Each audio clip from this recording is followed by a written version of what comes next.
NIR, pessoal, ontem eu comprei NIR, eu falei no início da live de ontem que eu comprei NIR. Na minha opinião, NIR tem que segurar este suporte aqui, ele perdeu as médias semanais. No mínimo, ele vai querer voltar para testar aqui, mas como eu falei já para vocês, antes de um rompimento de forte alta, eu gosto desses pullbacks, dessas puxadas, né? Que faz o mercado mais novo desistir, depois quando os caras veem uma primeira alta acontecendo novamente o rompimento, tá? Então o que a gente precisa agora? A gente precisa que nos próximos dias, em um curto prazo de tempo, esse suporte seja validado. Como é que eu sei quando esse suporte vai ser validado? Quando a gente romper o topo do fechamento do diário anterior. Então, nós temos aqui a possibilidade disso acontecer nos próximos dias. E o principal, pessoal, a gente precisa dessas médias de curto prazo aqui, médias 12 e 50, cruzando para cima, e vir como se fosse uma soma verde aqui, né? Um cross verde, tá? Um cross verde seria o impulsionamento de uma onda de alta novamente, né? Nessa que está sendo uma criptomoeda que está em processo de acumulação para continuar subindo, principalmente rompendo o topo, acompanhando o Bitcoin. Então, a NIR, ela está acompanhando o Bitcoin, né? Ela está em um processo de acumulação para romper topo. Só que qual é a vantagem? A NIR ela pode fazer 100% com uma facilidade maior do que o Bitcoin. Outro detalhe importante, sobrevenda no gráfico diário, pode ser que seja uma possibilidade de entrada no diário, só que no de 4 horas está mais bonito. Por quê? Porque nós fizemos um fundo duplo aqui, ó, no RSI com a média aqui querendo voltar a apontar para cima. Então, a tendência é que nas próximas 4 horas e sequência de 4 horas a gente possa até ter uma alta. Detalhe, tá? Aqui, ó, NIR Protocol, então, está em suporte, tá? Ele precisa voltar rapidamente para cima dessas duas médias nos próximos dias, ou seja, para manter a estrutura de alta, a gente precisa voltar logo. Eu acredito que ele já fez a busca de liquidez, ele já tirou a galera que estava excessivamente alavancada em alta nela, e eu acho que ela pode formar fundo aqui nesse ponto, né? Região de 4 horas sobrevenda, para mim, é compra, tá? E ela entrou nessa fase de compra. No gráfico diário aqui, no gráfico de 4 horas, ela está querendo voltar apontando para cima. Então, para mim é um sinal, né, um setup de compra. Geralmente eu gosto de comprar. E eu comprei ontem a 6,20 e poucos também. Era um pouco mais barato, na verdade, 6,07 por aí. Eu comprei mais NIR, me posicionei novamente em NIR, mais um valor maior para melhorar meu preço médio. E basicamente eu estou tentando pegar um movimento projetado de alta agora que venha a romper no futuro próximo esse topo aqui. Então, lembrando que a gente está em bull market, tá? Ah, mas Augusto, bull market fica lateral preço por mês. Sim, fica lateral o preço por mês. Só que desde que esse seja um topo que não perca a característica de tendência de alta no semanal, eu sigo comprado nele, tá? Então, na minha opinião, ele segue em tendência de alta no semanal e basicamente é isso, tá certo? Na minha opinião, ele está fazendo acumulação em triângulo para continuar subindo. É isso que eu espero que ela faça, tá certo? Então vamos ver outras altcoins aí. Ethereum, né? Então o Ethereum é o seguinte. O Ethereum nós temos o semanal ainda suportado, em cima de suporte semanal. Então o suporte semanal dele está aqui, 3.480 dólares. No gráfico de 4 horas, entramos numa grande sobrevenda, tá? Então geralmente é um ponto de compra aqui, em tendências de altas, né? Geralmente isso aqui é um fundo, tal como aconteceu aqui.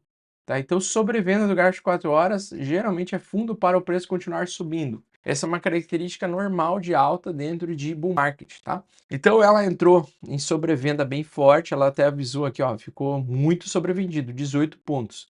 Aqui é compra, tá bom?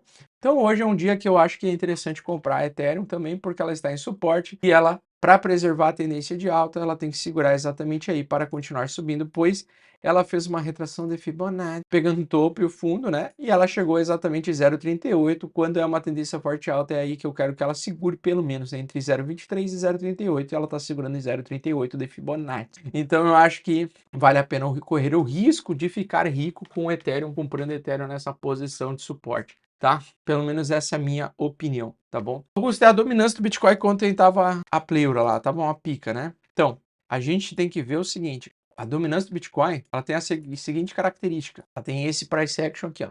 Quando a dominância do Bitcoin cai, as altcoins se valorizam muito, né?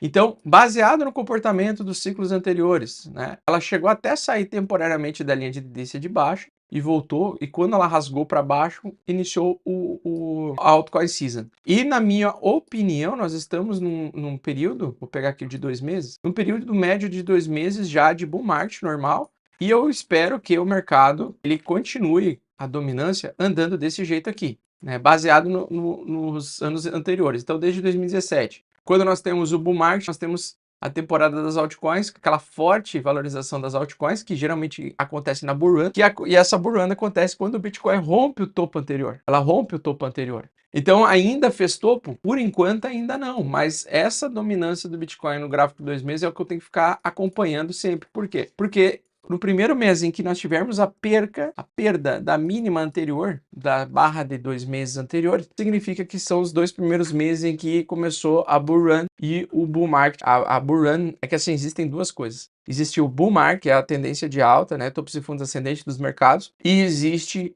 a bull run. A bull run é quando os touros, né, as pessoas que estão especulando no mercado de cripto em alta, elas começam a se acumular. E quando consegue romper a resistência, que é o topo anterior, geralmente vai aquela corrida dos touros. Então essa corrida dos touros é que a gente está especulando que pode acontecer a qualquer momento. Pode ser ainda este ano, pode ser final do ano, pode ser só no ano que vem. Não se sabe, não tem como saber, né? Porque o mercado ele anda de forma independente do que a gente quer, do que a gente deseja. Se fosse pelo nosso desejo, a estouração de tampa já ia acontecer logo. Então o que acontece? Ó, do dia 15 aí de junho, qual é a minha esperança? A minha esperança é o preço do Bitcoin voltar para lá, voltar para ameaçar ou romper o topo, inclusive até possivelmente romper o topo, porque isso pode ser muito rápido, né? E aí, quando ele rompe o topo, ele entra numa fase onde todos os boizinhos que estão aqui, ó, eles abrem a cerca, então sai essa resistência e ele dispara de preço. E nessa disparada de preço a gente descobre novos patamares de preço. E aí as altcoins explodem de valorização, né? Elas se valorizam muito forte, tá? Então, como a puxada de baixa desse bear market foi mais agressiva do que os ciclos anteriores, eu não acredito, tá, em correções tão profundas. Por exemplo, voltar para a região dos 36 mil dólares. É possível acontecer? É possível acontecer. A probabilidade disso acontecer, na minha opinião, é mínima por conta das aprovações de ETF, por conta do hype do mercado de criptomoedas, por conta da quantidade de demanda compradora que está existindo no mercado. Então o Bitcoin está com um ciclo de 2 anos já. Corrigindo 20%, sobe 100%. Corrige 20%, sobe 100%. E agora recém ele corrigiu de novo 20 e poucos por cento, que até foi uma correção um pouco mais forte, 23%.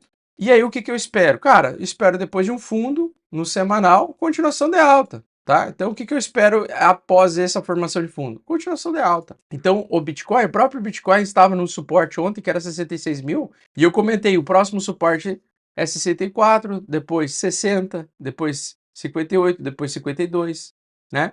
Então, 52 seria muito ruim se a gente fosse buscar 52, porque as altcoins iam sangrar muito, muito mesmo. A brincadeira da queda de ontem não ia ser nada perto de um sangramento caso o Bitcoin caísse para 52, o que aconteceria com as altcoins. Mas eu tô na fé de que, como é um bull market e não um bear market, eu não vejo grandes quedas acontecendo agora, pelo menos espero que não, tá?